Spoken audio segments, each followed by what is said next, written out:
우리는 5월 가정의 달을 보내고 있습니다. 5월 5일에는 어린이날을 보내면서 어린이날이 그냥 어린이날이 아니라 황금 연휴 어린이날이었습니다. 황금 연휴를 잘 보내고 그 이어서 5월 8일 어버이날까지 잘 보내면서 우리 부모님들에게 부모님을 사랑하는 마음, 감사하는 마음을 각양각색의 모양대로 잘 표현했으리라 생각을 해봅니다. 특별히 오늘은 우리가 어버이 주일로 지키면서 오늘 본문, 우리가 함께 읽은 본문으로 함께 은혜를 나눠보기를 원하는데요.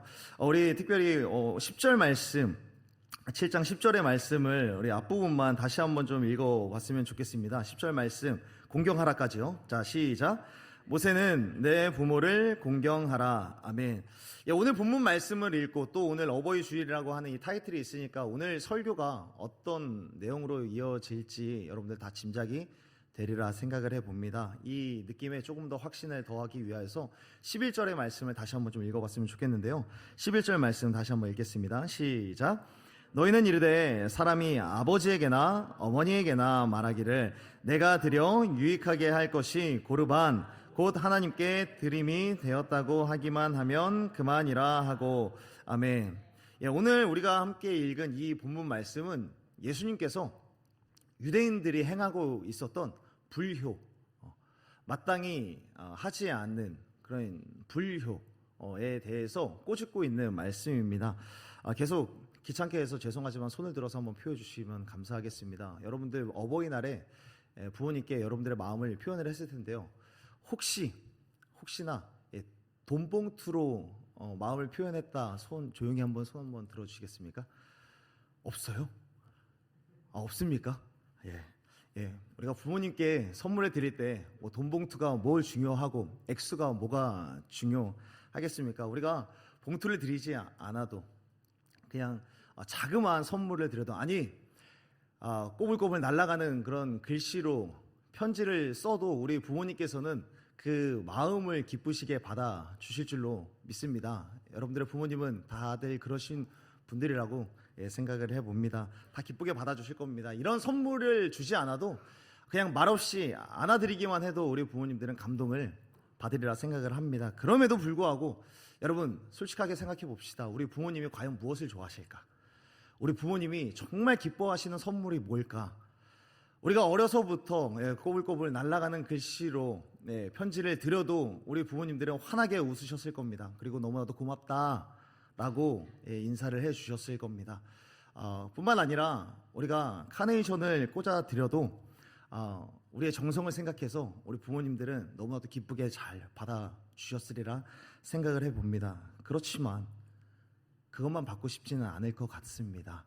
여러분들의 부모님을 너무 속물로 만드는 것이 아닌가 좀 조심스러운 마음이 있지만 그럼에도 말로 표현하는 것, 안아드리는 것 물론 잘하고 있는 거긴 하지만 그래도 우리 부모님들은 돈봉투를 좀 더 좋아하시지 않을까, 이걸 좀 더 기뻐하시지 않을까, 그렇게 생각을 해봅니다. 제가 설교 초반부터 왜 자꾸 이렇게 돈 이야기를 계속해서 이야기를 하냐면 오늘 본문의 말씀이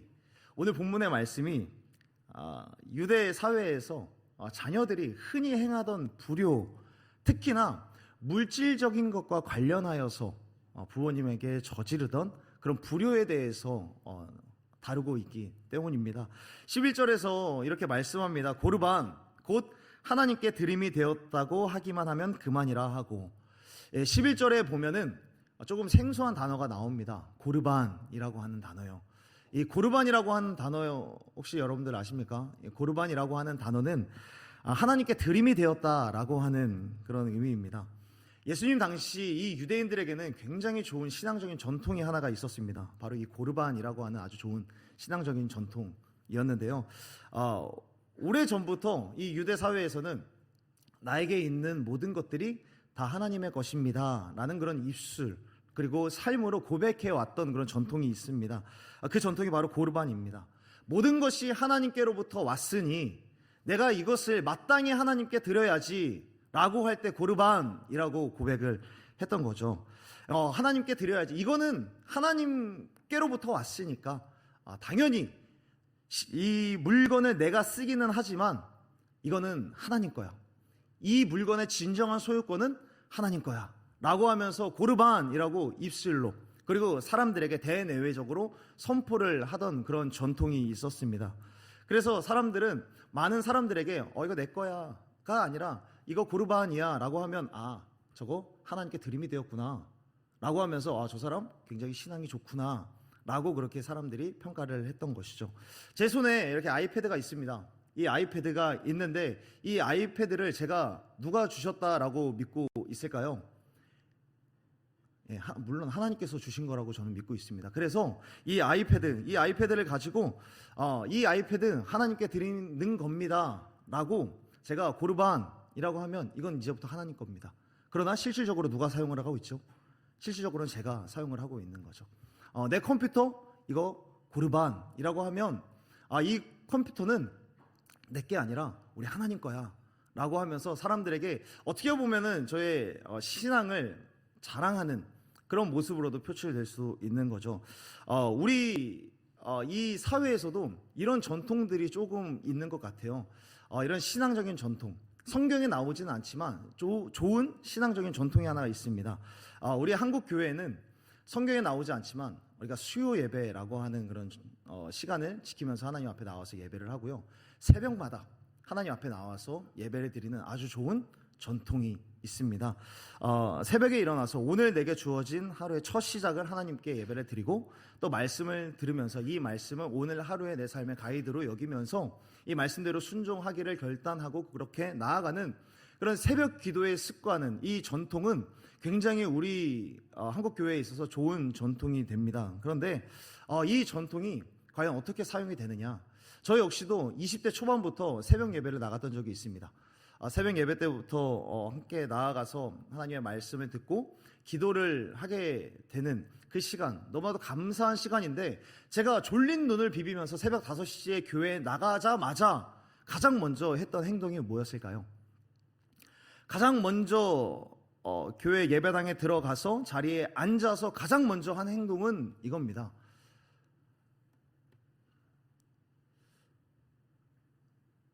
뭐였을까요? 두리번 거리는 거예요. 두리번 거리면서 20대 중에 나밖에 안 왔네. 청년 중에 나밖에 안 왔네.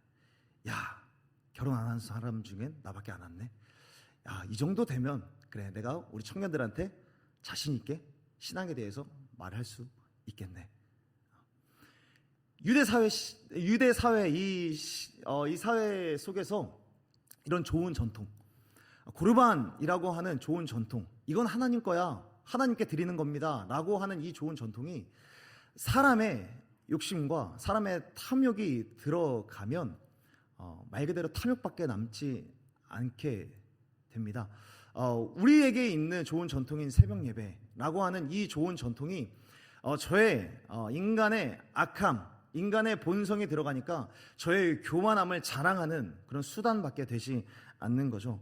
고르반이라고 하는 것도 하나님께 드리는 것이 너무나도 좋은 겁니다. 이 모든 것이 다 하나님의 것이고 이 물건의 진정한 소유권은 하나님의 것입니다 라고 하는 것은 너무나도 좋은데 유대인들의 악한 본성이 들어가니까 다른 사람들한테 자기의 것을 나누는 것, 거기에 대해서 인색해지기를 시작을 하는 겁니다.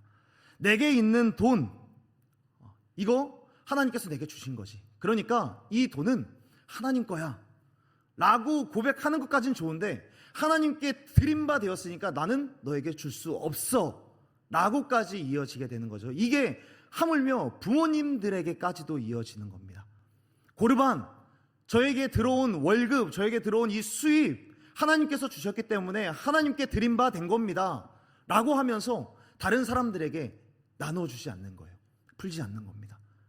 부모님들에게도 주지 않는 거죠.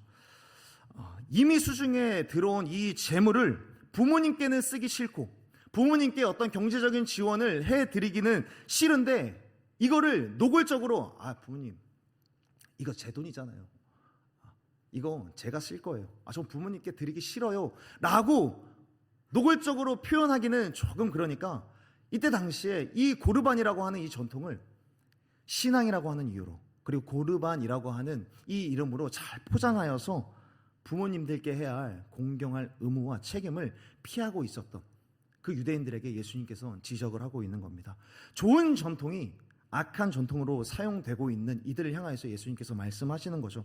너희가 겉으로는 율법이니 신앙이니 고르반이니 하지만 너희들 실제로 너희가 부모님께 돈 드리기 싫은 거잖아.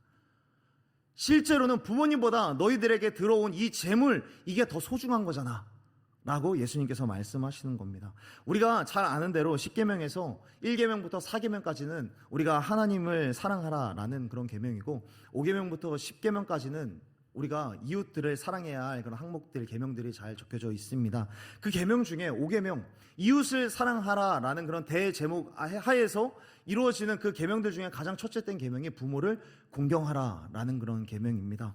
내 부모를 공경하라. 에베소서 6장 1절부터 2절에서는 자녀들아 주 안에서 순종하라, 이것이 옳으니라. 그리고 부모에게 공경하라, 이것이 약속 있는 계명, 첫 계명이다 라고 말씀하고 있습니다. 우리의 이웃, 나 이외에 가장 먼저 돌아보아야 할 이웃은 다름 아닌 우리의 부모님이고, 부모님을 공경하고 사랑해야 하는 것입니다.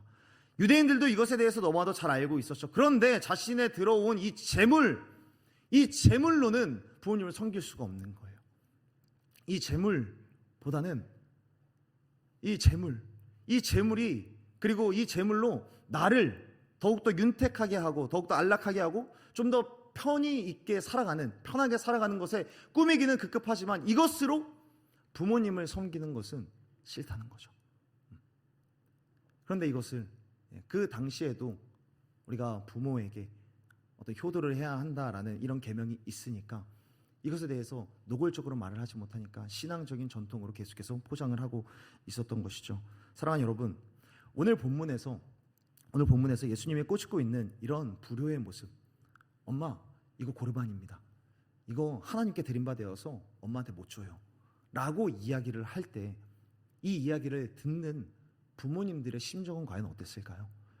이 이야기를 듣는 부모님들이요, 자녀들이 부모님에게 와서 엄마 내가 요번 겨울에 좋은 옷 하나 사주고 싶은데 안 될 것 같아, 이거 고르반이거든요 라고 이야기를 할 때 우리 부모님들의 마음, 부모님들의 심정, 이 부모님들도 역시나 그런 신앙적인 전통을 알았기 때문에 그래, 우리에게 있는 모든 것이 하나님 것이지, 그리고 당연히 하나님께 드려야지 라고 맞장구 치며 이해하는 척 하지만, 그러나 한편으로는 자녀들의 진실한 속내에는 소통이 되지 못하고 자녀들에게 있어서 어쩌면 그 말들로 인하여서 자녀들에게 자신들의 존재가 이 돈보다도 못한 존재가 되었다라는 것이 어렴풋이 느껴질 때에 그 마음을 부모가 알았을 때 그 부모님의 심정은 과연 어땠을까 하는 것입니다. 자녀의 이러한 행동이 부모에게는 굉장히 큰 근심이 되고 아픔이 되고 상처가 되지 않았겠습니까? 이 말씀을 통하여서 우리들에게 말씀하여 주시는 것이 뭐냐면, 우리 자녀들도 자라가면서 부모님으로부터 분명히 상처를 받을 수도 있고 아픔을 당할 수도 있습니다. 그런데 오늘 본문 말씀을 통해서 우리들이 생각해 볼 수 있는 것은 우리의 부모님들도 우리 자녀들로 인하여서 아픔을 겪고 근심이 되고 또 마음에 생채기가 나고 상처를 받을 수 있는 존재다라는 것들을 우리들에게 말씀해 주시는 그런 말씀입니다. 잠언 10장 1절에서는 이렇게 말씀합니다. 사실 잠언 10장 1절을 오늘 설교의 주제 말씀으로 좀 정하고 싶었는데 오늘의 이 내용들을 좀 이야기하고 싶어서 마가복음 7장의 내용들을 함께 읽었습니다. 마가복음 10장 1절에는 이런 말씀이 있습니다.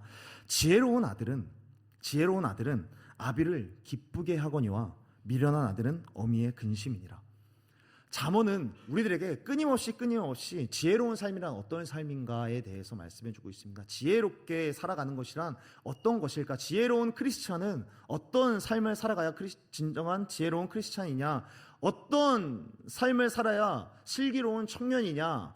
라고 계속해서 끊임없이 이야기를 할 때 그 중에서 잠언 10장 1절에서는 우리 가운데 말씀해주고 있습니다. 지혜로운 청년, 슬기로운 청년은 반드시 가정 안에서의 사랑이 있어야 하고 특히나 자녀가 부모에게 기쁨이 됨으로 이루어지는 그 가정에서의 사랑이 반드시 작용해야 한다라는 것을 말씀하고 있습니다. 본문에서 나타나는 이런 모습, 고르반의 이런 모습은 부모에게 근심이 되는 모습이 되겠죠. 이렇게 부모에게 근심이 되는 모습은 결코 슬기로운 청년이 될 수 없다, 지혜로운 청년의 모습이 아니다, 오히려 미련한 청년의 모습이다라고 말씀하고 있습니다. 바꾸어 말하면 지혜롭고 슬기로운 청년이란 어떤 청년이냐?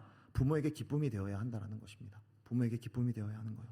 여러분, 사람이 살아가다 보면 행복지수라는 것이 있습니다. 인생이 힘들면 행복지수가 당연히 내려가겠죠.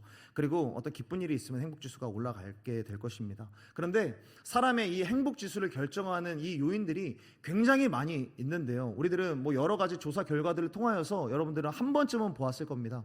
행복지수에 영향력을 주는 것들, 경제적인 부분들이 될 수도 있고요. 사회적인 관계들이 될 수도 있다라고 이야기를 합니다. 그런데 이런 행복지수가 내려가는 요인들, 불행하다라고 느낄 만한 그런 요인들을 잘 취합해 보면 특별히 어떤 시기에 굉장히 많이 몰려 있다라는 그런 결과를 얻게 됩니다. 행복지수가 특별히 낮아지는 그런 때, 그런 시기, 어떤 특정한 시기가 있는데 그 시기가 어떤 때인가? 고3 대입의 기간도 아니고요. 행복지수가 특별히 내려가는 그 시기는 우리가 취업을 준비해야 하는 그런 시기도 아닙니다. 행복지수가 특별히 내려가는 그 어떤 시기는 바로 나의 자녀가 청소년이 되고 나의 자녀가 청년이 되는 그 시기에 행복지수가 가장 낮은 특정한 시기다라고 종합을 해볼 수 있습니다. 물론 지금 우리 청년의 때, 물론 앞으로 살아갈 날이 불안하고 막막한 그런 시기를 겪고 있는지 모르겠습니다만 오히려 우리들은 중년의 때, 자녀가 청소년일 때, 자녀가 청년의 때, 그때를 살아가시는 중년의 우리 부모님들의 때가 인생을 살면서 어쩌면 가장 힘들고 인생의 의미를 발견하지 못하여서 어떤 혼란 속에서 혼란을 계속해서 연거푸 겪어가면서 살아가는 그 시기가 바로 우리들의 부모님의 때, 중년의 때라는 것을 우리들은 생각해 볼 수 있게 되는 것이죠. 사랑하는 여러분, 부모님들은, 우리들의 부모님들, 여기 앉아 계신 여러분들, 그 여러분들의 부모님들은 다 중년의 때 라는 그 시기를 살아가고 있습니다. 여러분, 혹시 중년의 시기를 생각해 보신 적이 있으십니까? 우리 부모님이 살아가고 있는 저 때, 중년은 사업을 하던, 직장을 다니던 인생에 있어서 어쩌면 앞으로의 진로에 대해서 가장 심각하게 고민을 해야 되는 그런 시기가 아닌가 생각을 해봅니다. 앞으로의 진로요. 우리들은 흔히 앞으로의 진로에 대해서 청소년 때, 청년의 때 심각하게 고민을 해야 하는 때라고 생각을 합니다. 그런데 중년의 나이에 이르게 되면은 이런 고민을 한다고 합니다. 내가 지금 하고 있는 이 사업을 과연 언제까지 할 수 있을까? 지금 내가 다니고 있는 이 직장을 과연 언제까지 다닐 수 있을까? 이 고민을 극심하게 하는 시기라는 거죠. 이 세상에는 여러분 결코 평생 직장이라는 것이 있을 수 없습니다. 어떤 직장도 평생을 다니도록 책임져 주지 않습니다. 회사를 취업하는 시기가 있다면 반드시 물러나와야 하는 그런 시기가 있는 것이죠. 그리고 평균 수명이 우리들은 계속해서 늘어남에 따라서 직장을 그만두고도 노후의 시기를 계속해서 걱정해야만 하는 그런 때를 살아가게 됩니다. 뿐만 아니라 그때가 되면 어떤 일들이 있습니까? 행복지수를 가장 낮추는 굉장히 중요한 요인은 경제력이었습니다. 경제력. 말 그대로 나의 자녀들은 커가는데, 청소년, 청년의 시기가 되어서 나의 자녀들은 점점 커져가는데 내 자녀들 등록금, 내 자녀들 뒷바라지라고 하는 그 이름으로 뭉탱이 지어서 내가 계속해서 감당을 해줘야 하는 이 부분들 어떻게 해야 하지? 청소년 때에 비하여서 더욱더 커져 버린 이 돈의 액수에 대하여서 큰 무거운 짐을 안고 살아가는 우리의 부모님, 그 부모님들이 지금 이 시기를 겪고 있다는 것입니다. 지금은 지나갔는지 모르지만 여러분들이 청소년의 시기를 한번 생각해 보십시오. 부모님들이 그렇게 열심히 직장을 다니면서 집에 돌아왔는데 그렇게 돌아오면 우리들이 과연 알아줬습니까? 청소년의 때를 살아가면서, 아니 지금 청년의 때를 살아가면서도 열심히 우리들을 위해서 열심히 직장을 다니시는 그 부모님들의 고생에 대하여서 우리가 어버이날이라고 하는 특별한 시즌에는 이 어버이의 은혜에 감사했을지 모르지만 평소에 우리가 과연 감사했냐라는 거죠. 특별히 청소년의 시기에 우리들은 청소년의 시기라는 이유로 호르몬의 변화가 왕성하게 일어나서 우리의 감정이 주체하지 못한다라는 이유로 우리들은 우리들의 부모님에게 얼마나 많은 짜증과 화를 분출을 했는지 모르겠습니다. 혹시나 아직까지 이렇게까지 하고 있는 청년은 없으리라 굳게 확신해 봅니다. 그렇다면 여러분, 중년의 시기는 어떨까요? 중년의 시기도 호르몬 변화가 굉장히 극심한 시기입니다. 여성들은 남성 호르몬이 더욱더 왕성해지고, 남성들은 날이 갈수록 여성 호르몬이 계속해서 분비가 되어서 지금까지와는 전혀 다른 생각과 전혀 다른 성향으로 계속해서 바뀌어져 가는 그런 자신의 모습, 이전과는 달라지는, 내 의지와는 상관없이 계속해서 달라지고 있는 자신의 모습을 보면서, 이전에는 안 그랬는데 지금은 괜히 우울해지고 불안해지는 그러한 자신을 겪을 때마다 우리 부모님들은 그 시기 속에서 그 누구에게도 하소연하지 못하고 혼자 끙끙 앓고 있는 그런 시간들을 굉장히 많이 보내고 있다라는 겁니다. 그런 시간들도 우리 부모님들에게는 생전 처음 겪는 시간이라는 것입니다. 이런 상황에서 그럼에도 꿋꿋이 직장을 다니시는 이유, 꿋꿋이 가정을 돌보시는 이유, 과연 무엇 때문일까요? 자아실현 때문일까요? 이 직장이야말로 내가 어렸을 때부터 꿈에 그리던 직장이기 때문에 내가 업무를 하나씩 처리해 나갈 때마다 내가 이러한 보람을 느껴, 내가 이걸 얻기 위해서 내가 직장에 출근하지, 과연 이런 마음으로 출근을 할까요? 우리들 때문이 아닐까요? 자녀들 때문에요. 나는 힘들고 쉬고 싶지만 내가 직장을 나가는 이유, 내 사랑하는 자식들 대학 가야 되는데 등록금 내줘야지, 물가도 올라가는데 우리 자식들 용돈도 한 번씩은 올려줘야 되는데, 사랑하는 자녀들을 위해서 나는 힘들지만 자녀들만큼은 힘들지 않고, 더울 때 더운 데서 일하지 않고 추울 때 추운 데서 일하지 않게 하기 위해서 열심히 뒤에서 서포트 해줘야지 라는 그런 마음으로 꿋꿋이 힘들지만 그 아침을 깨우고 새벽을 깨워서 출근하는 그런 우리의 부모님들, 그래서 출근하시지 않을까요? 우리들의 부모님들은 이런 일들을 겪지 않았으면 하지만 그럼에도 40대 중반, 50대 그리고 60대를 바라보면서 회사를 그만둬야 하는 그런 경우가 오게 될 때, 그럴 때를 반드시 겪게 되는데, 그럴 때 아직까지 살아갈 날은 한참 남았고 자녀들은 돈이 더 많이 들어가는데, 그런 상황 속에서 우리 부모님들은 어떤 마음을 가지고 있을까요? 잠언 14장 13절에서는 이런 말씀을 하고 있습니다. 잠언 14장 13절인데요. 웃을 때에도 마음에 슬픔이 있고 즐거움의 끝에도 근심이 있느니라. 웃을 때에도 마음에 슬픔이 있고 즐거움의 끝에도 근심이 있다라고 말씀합니다. 꼭 우리 부모님을 향해서 하시는 말씀은 아니지만 사람의 마음이 이럴 수도 있다는 거예요. 어느 날 우리가 거실에 나가봤는데 아빠가 소파에 누워서 그냥 핸드폰을 보면서 히히덕거리면서 웃고 있어요. 그 모습을 볼 때의 우리 마음, 때로는 한심하게 느끼지는 않았습니까? 거실에 앉아서 TV를 보면서 울고 웃는, 별 내용 아닌데도 거기에 감수성이 풍부한 우리 엄마는 눈물을 흘리고 있네, 즐거워하고 있네 라는 그 모습을 보면서 어떻게 보면 한심하게 바라봤었던, 그러나 그렇게 즐거워하는 그런 모습, 웃을 때에도 마음에는 슬픔이 있다는 겁니다. 웃음 뒤에, 그 즐거움의 끝에 파고 들어가 보면 그 마음 가운데 근심이 있고 슬픔이 있다라는 거죠. 그렇기 때문에 사랑하는 여러분, 오늘부터라도 우리 부모님들의 표정, 부모님들의 마음을 조금이라도 헤아려 보는데 힘써보는, 부모님들의 표정을 관심 있게, 주의 깊게 한번 살펴보는 저와 여러분이 되었으면 좋겠습니다. 저 웃음 뒤에 혹시나 슬픔은 없을까? 저 웃음 뒤에, 저 즐거움 끝에 혹시나 근심이 있는 것은 아닐까? 아픔이 있는 것은 아닐까? 한번 생각해 주셨으면 좋겠어요. 매일 거울로 내 얼굴 살피고 내 삶을 돌아보는 것, 그것은 잠시 멈춰두고 밖에서 노느라 가정의 상황은 뒷전으로 계속해서 몰아두지 마시고요. 오늘도 열심히 힘겹게 달려오신 우리 부모님들의 표정을 살피면서 오늘은 얼마나 웃으시는지, 오늘은 혹시나 근심으로 저녁 이 시간을 보내고 있는 것은 아닌지 부모님의 마음을 조금이라도 헤아려 볼 수 있는 저와 여러분이 되었으면 좋겠습니다. 그렇다면 여러분, 우리가 이런 부모님을 위하여서 할 수 있는 것이 무엇일까요? 표정을 살피는 것 외에 우리가 실질적으로 우리들의 부모님을 위해서 할 수 있는 것은 과연 무엇일까요? 부모님을 사랑하고 공경하는 이 마음을, 물론 고르반이 아닌 정말 부모님께 우리의 물질적으로 섬겨줄 수 있다면 참 좋겠지만, 그것 외에 우리들이 할 수 있는 것 과연 무엇이 있을까요? 제가 늘 강조하는 부분인데요, 예수님께서 사랑하시는 방법대로 우리가 사랑해 주면 될 것 같습니다. 예수님께서 예수님의 사랑하는 자들을 어떻게 사랑하셨습니까? 제가 1월에도 강조하고 또 강조했던 내용인데요.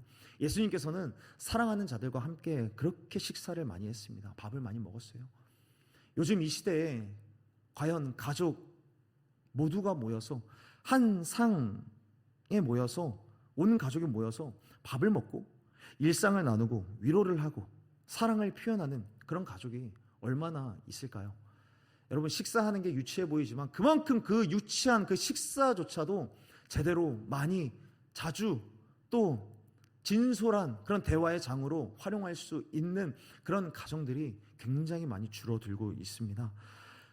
예수님께서는 십자가에 못 박히시기 전 그 중차대한 그 시기에도 제자들과 떡을 떼시며 함께 식사로 교제하셨습니다.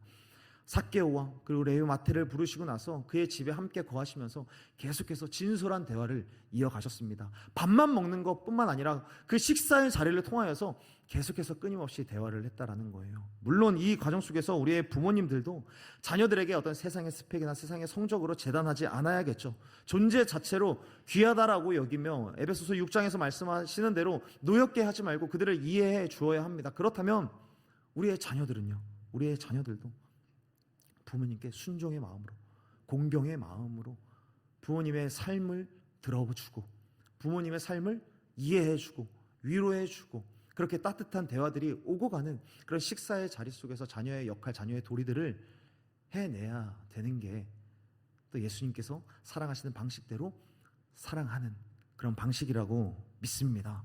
혹시나 부모님들이 식사하자고 했을 때 아우 귀찮아, 나 친구들이랑 놀러 가야 돼 라고 부모님의 그 권유를 놓지 마시고요. 나 다이어트 해야 돼, 바빠, 그런 식으로 밀어내지 마시고요. 기쁜 마음으로 식사하면서 일상의 삶을 나누는 그런 식사의 자리를 그렇게 활용할 수 있는, 그럼으로 인하여서 부모님에게 기쁨이 되어지는 그런 지혜로운 우리 청년들이 다 되었으면 좋겠습니다. 말씀을 정리하겠습니다. 사랑하는 여러분, 힘에 겨워서 여러 감정이 오르락 내리락 하시는 부모님을 향하여서 어버이날에만 효도하는 것이 아니라 청년의 시절을 지나서 우리 역시 중년의 나이가 되더라도 이 부모님에게 기쁨이 되어드리는 저와 여러분이 되었으면 좋겠습니다. 잠언 10장에서 말씀하는 슬기로운 크리스천, 슬기로운 청년은 이런 생활을 하는 사람입니다. 부모님에게 기쁨이 되는 사람들이요. 이것은 윤리적으로, 도덕적으로, 또 사회적인 전반적인 분위기에서 당연히 효도해야 되니까 효도하지, 그러한 의미가 아니라 하나님께서 성경을 통하여서 우리에게 주신 약속 있는 계명 중에 가장 첫 계명이고, 이렇게 살아가는 것이야말로 옳으니라 라고 말씀하여 주신 하나님의 말씀이기 때문에 이 말씀대로 부모님께 순종하고 부모님께 우리들이 할 수 있는 효도를 다 할 수 있는 저와 여러분이 되었으면 좋겠습니다. 특별히 오늘 우리가 함께 읽었었던 마가복음 7장의 이 고르반이라고 하는 이 내용들을 함께 잘 생각했으면 좋겠습니다. 나에게는 이런 모습이 없나? 어떤 면에서는 고르반에 관한 말씀이 여기에 앉아있는 우리들에게는 다소 먼 미래의 삶일 수도 있고, 물론 지금도 하고 있는 청년들도 있지는 않은지 모르겠습니다. 우리가 본격적으로 돈 버는 기간도 아니라서 우리가 과연 물질적으로 해야만 하는 것이 있을까라고 생각할 수도 있겠지만, 그럼에도 오늘 이 말씀을 꼭 기억하면서 지금부터라도 부모님을 향하여서 내가 실질적으로 어떤 물질적인 영역으로 섬겨야 한다라는 것, 그 시기가 있다라는 사실을 꼭 기억하고 그때를 지금부터라도 차근차근 잘 준비하여서 그때에는 이런 물질적인 영역으로 부모님을 잘 섬기면서 부모님께 기쁨이 되어드리는 여러분이 되었으면 좋겠습니다. 분명히 그런 때가 옵니다. 부모님이 늙고 경제적인 어떤 능력이 떨어지셔서 내가 섬길 수밖에 없는 그런 때, 그때를 지금부터라도 미리미리 기억하시고 준비해가는 저와 여러분이 되었으면 좋겠습니다. 지혜로운 아들은 아비를 기쁘게 하는 자입니다. 그러나 미련한 아들은 어미의 근심이 되는 자입니다. 여러분은 어떤 자녀가 되겠습니까? 모두가 다 하나같이 지혜로운 슬기로운 청년이 되기를 간절히 소원합니다.